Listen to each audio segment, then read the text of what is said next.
Hi friends, welcome to mini சமையல்.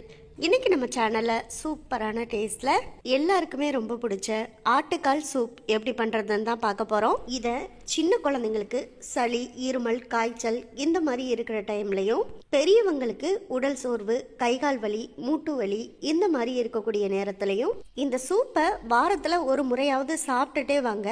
உடம்புக்கு ரொம்பவே நல்லது. இப்போ இதை எப்படி செய்யலாங்கிறத வீடியோக்குள்ளே பார்க்கலாம் வாங்க. அதுக்கு முதல்ல நான் 2 ஆட்டுக்காலை வாங்கி நல்லா சுத்தம் பண்ணி எடுத்து வச்சுருக்கேன். கடையிலேருந்து வாங்கும்போது மேலையெல்லாம் கருப்பு கருப்பாக இருந்துச்சு. அது எல்லாத்தையுமே கத்தி வச்சு நல்லா சுரண்டிட்டு அதுக்கப்புறமா நல்லா ஒரு 3-4 தடவை வாஷ் பண்ணிவிட்டு இப்போ எடுத்து வச்சுருக்கேன். இப்போ சூப் செய்கிறதுக்கு ஆட்டுக்காலை நம்ம ரெடி பண்ணியாச்சு. அடுத்ததாக இதுக்கு தேவையான மசாலாவை நம்ம ரெடி பண்ணிக்கலாம். அதுக்கு சின்ன மிக்ஸி ஜார் எடுத்துக்கோங்க. அதில் 1 ஸ்பூன் அளவுக்கு சீரகம் சேர்த்துக்கோங்க. இப்போ இந்த சூப் செய்கிறதுக்கு காரத்துக்காக மிளகு தான் சேர்த்துக்கிறோம். அதுக்காக 1.5 ஸ்பூன் அளவுக்கு மிளகு சேர்த்துக்கலாம். முதல்ல இந்த சீரகம், மிளகு ரெண்டையும் அரைச்சி எடுத்துக்கணும். ரொம்ப நைஸாக பவுடராக அரைக்கணுங்கிறதுல கொஞ்சம் கொரகொரப்பாக அரைச்சி எடுத்துட்டாலே போதும். இப்போ இது ரெண்டத்தையும் அரைச்சிக்கலாம். இப்போ மிளகு, ஜீரகம் ரெண்டையுமே நல்லா அரைச்சி எடுத்தாச்சு. இதை நல்லா நைஸாக பவுடராக அரைக்கணுங்கிற அவசியம்லாம் இல்லை. இதை கொஞ்சம் கொரகொரப்பாக அரைச்சி எடுத்துட்டாலே போதும். இப்போ நான் ஸ்பூனில் உங்களுக்கு எடுத்து காமிக்கிறேன் பாருங்கள். கொஞ்சம் அரைஞ்சும் அரைப்படாமலும் இருக்குது பாருங்கள். இந்த மாதிரி கொரகொரப்பாக அரைச்சி எடுத்துக்கணும். இதுவே போதுமானதாக இருக்கும். அடுத்ததாக இது கூட சேர்த்து அரைக்க வேண்டியதெல்லாம் அரைச்சிக்கலாம். அதுக்காக ஒரு சின்ன துண்டு இஞ்சியை நான் கட் பண்ணிவிட்டு சேர்த்துருக்கேன். கூடவே ஒரு 10லேருந்து 12 பல் பூண்டு சேர்த்துக்கங்க. அப்புறமா ஒரு 15 சின்ன வெங்காயத்தை சேர்த்துக்கங்க. இப்போ நம்ம சேர்த்துருக்க இஞ்சி, பூண்டு, சின்ன வெங்காயம் இது 3த்தையும் சேர்த்து கொஞ்சம் கொரகொரப்பாக முதல்ல அரைச்சி எடுத்துக்கலாம். இஞ்சி பூண்டோட நம்ம சின்ன வெங்காயமும் சேர்த்து மசாலாவில் அரைக்கிறதுனால சூப்பு ரொம்பவே நல்ல ஒரு டேஸ்ட்டாக இருக்கும். இதையும் ரொம்ப நைஸாக அரைக்காமல் ஓரளவுக்கு இந்த அளவுக்கு கொரகொரப்பாக அரைச்சிட்டா போதும். இப்போ நம்ம ஆட்டுக்கால் செய்கிறதுக்கு நல்ல ஒரு டேஸ்ட்டை தரக்கூடியது நம்ம இப்போ மிக்ஸி ஜாரில் அரைச்சி வச்சுருக்க இந்த மசாலா தான். இதை இப்பொழுதைக்கு அப்படியே தனியாக எடுத்து வச்சிடலாம். மற்றதெல்லாம் நம்ம ஆட்டுக்கால் சூப்பு செய்கிறதுக்கு ரெடி பண்ணிக்கலாம். நான் இன்றைக்கி ஆட்டுக்கால் சூப் செய்கிறதுக்கு குக்கர் தான் எடுத்திருக்கேன். ஏன்னா ஆட்டுக்கால் வேகிறதுக்கு ரொம்ப நேரம் எடுக்கும். அதுக்காக குக்கரில் நம்ம வேக வச்சுட்டோன்னா கொஞ்சம் சீக்கிரமாக செஞ்சு முடிச்சிடலாம். இப்போ வாஷ் பண்ணி எடுத்து வச்சுருக்க ஆட்டுக்காலையெல்லாம் இந்த குக்கரில் சேர்த்துட்டு கூடவே 2 சின்ன சைஸ் பெரிய வெங்காயத்தை கட் பண்ணிவிட்டு சேர்த்துக்கலாம். அதே போல் 2 மீடியம் சைஸ் தக்காளி நல்ல பழுத்த தக்காளியாக பார்த்து கட் பண்ணிவிட்டு சேர்த்துக்கங்க. கூடவே 2 பச்சை மிளகாயை நடுவில் கீறிட்டு சேர்த்துக்கங்க. அப்புறமா நம்ம மிக்ஸி ஜாரில் அரைச்சி வச்சுருந்த மசாலாவை இப்போ சேர்த்துக்கலாம். கூடவே 1 ஸ்பூன் அளவுக்கு மஞ்சள் தூள். சூப்புக்கு மஞ்சள் தூள் தான் சேர்க்க போகிறோம். அதுக்காக 1 ஸ்பூன் அளவுக்கு மஞ்சள் தூள் சேர்த்துக்கங்க, சரியாக இருக்கும். இப்போ தேவையான அளவு கல் உப்பு சேர்த்துக்கங்க. அப்புறமா 1 கொத்து கருவேப்பிலை சேர்த்துக்கங்க. இந்த கருவேப்பிலையை கட் பண்ணிவிட்டு சேர்க்குறா இருந்தால் கூட நீங்கள் சேர்த்துக்கலாம், இல்லை முழுசாக அப்படியே சேர்க்குறா இருந்தாலும் சேர்த்துக்கலாம். அப்புறமா 1 கைப்பிடி அளவுக்கு கொத்தமல்லி தழை சேர்த்துக்கங்க.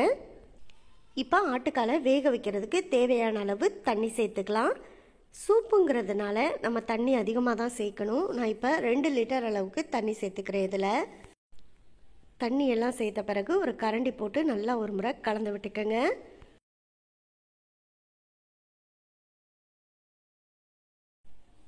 இப்போ நல்லா ஒரு முறை கலந்து விட்ட பிறகு குக்கரை நம்ம க்ளோஸ் பண்ணிக்கலாம்.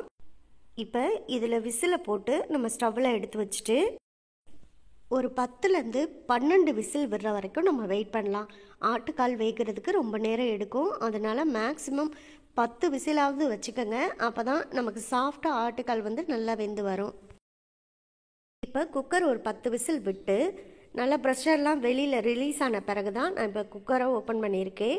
ஆட்டுக்காலும் நல்லா 10 விசில் வைக்கவும் பார்த்தீங்கன்னா சாஃப்டாக வெந்து வந்துருச்சு. சூப்பும் ரொம்ப நல்ல ஒரு டேஸ்ட்டாக இருக்குது. இதை கரண்டி போட்டு ஒரு முறை கலந்து விட்டு பாருங்கள். ஆட்டுக்கால் நல்லா வெந்துருச்சுன்னா இதோட விட்டுருங்க. அப்படி இல்லைன்னா இன்னும் ஒரு 2 விசில் வச்சு வேக விட்டுட்டிங்கன்னா நல்லா வெந்து வந்துடும். பாருங்கள் எவ்வளோ சூப்பராக சூப் வந்திருக்கு. இப்படியே இதை நம்ம சாப்பிட்றா இருந்தாலும் சாப்பிட்லாம். ஆனால் நான் இன்றைக்கி இதில் தாளிப்பு சேர்த்துக்க போகிறேன். தாளிப்பும் நம்ம தாளித்து இதில் சேர்க்குறதுனால சூப்பு இன்னும் ரொம்ப நல்ல ஒரு டேஸ்ட்டாக இருக்கும். அதுக்காக நான் இன்றைக்கி ஒரு 3 ஸ்பூன் அளவுக்கு நல்லெண்ணெய் சேர்த்துக்கிறேன். தாளிக்கும் போது நல்லெண்ணெய் சேர்த்து தாளித்து விடுங்க. அப்போ தான் சூப்போட டேஸ்ட்டு ரொம்பவே நல்லாயிருக்கும். இப்போ எண்ணெய் சூடானதுமே 1/2 ஸ்பூன் அளவுக்கு சோம்பு சேர்த்துட்டு கூடவே 2-3 பட்டை சேர்த்துக்கோங்க. அப்புறமா 2 ஏலக்காய். இது எல்லாம் நல்லா பொரிஞ்சு வந்த உடனே இதில் ஒரு 5-6 சின்ன வெங்காயத்தை பொடி பொடியாக கட் பண்ணி சேர்த்துக்கங்க. கூடவே 3 காஞ்ச மிளகா, அப்புறமா ஒரு கொத்து கருவேப்பிலை. இதெல்லாம் தாளிச்சிட்டு சூப்பில் சேர்க்கும்போது சூப்பு டேஸ்ட்டாக மட்டும் இல்லை, நல்லா வாசனையாகவும் இருக்கும். வெங்காயம் வதங்கி லைட்டாக ஒரு கோல்டன் கலரில் வரட்டும், அது வரைக்கும் வதக்கி விட்டுட்டு இந்த தாளிப்பை நம்ம சூப்பில் சேர்த்துக்கலாம். பாருங்கள், இப்போ வெங்காயம் வதங்கி லைட்டாக ஒரு கோல்டன் கலரில் மாறி வந்துடுச்சு. இதோட ஸ்டவ்வை ஆஃப் பண்ணிவிட்டு நம்ம இந்த தாளிப்பை அப்படியே எடுத்து சூப்பில் சேர்த்துக்கலாம். தாளிப்பு நல்லா சூடாக இருக்கும்போதே அப்படியே சூப்பில் சேர்த்துட்டு நல்லா ஒரு முறை கலந்து விட்டுருங்க. தாளிப்பெல்லாம் சேர்த்த பிறகு நல்லா கரண்டி போட்டு கலந்து விட்டுட்டு சூப்பை சாப்பிட்டு பாருங்கள். சாப்பிட்றதுக்கு அட்டகாசமான டேஸ்ட்லேயும் அருமையான மணத்தோடையும் இருக்கும். சூப்பே பிடிக்காதவங்க கூட இந்த மாதிரி டேஸ்ட்டாக பண்ணி கொடுக்கும்போது கண்டிப்பாக விருப்பப்பட்டு சாப்பிடுவாங்க. இந்த அல்டிமேட்டான ஆட்டுக்கால் சூப்பை நீங்களும் ட்ரை பண்ணி பாருங்கள். ட்ரை பண்ணி பார்த்துட்டு எப்படி வந்துச்சுங்கிறத கமெண்ட் பாக்ஸில் சொல்லுங்கள். வீடியோ உங்களுக்கு பிடிச்சிருந்தா லைக் பண்ணுங்கள். நம்ம சேனலை மறந்துடாமல் சப்ஸ்கிரைப் பண்ணிக்கோங்க. சப்ஸ்கிரைப் பண்ணும்போது பக்கத்தில் உள்ள பெல் ஐக்கானை கிளிக் பண்ணி வச்சுட்டிங்கன்னா நான் போடுற அடுத்தடுத்த குக்கிங் வீடியோ எல்லாமே உடனுக்குடனே உங்களுக்கு வந்து சேரும். உங்கள் ஃப்ரெண்ட்ஸ் அண்ட் ரிலேட்டிவ்ஸ் எல்லாருக்கும் ஷேர் பண்ணுங்கள். இதே போல் அடுத்தடுத்து நல்ல நல்ல வீடியோவில் சந்திப்போம். ஓகே, பாய்.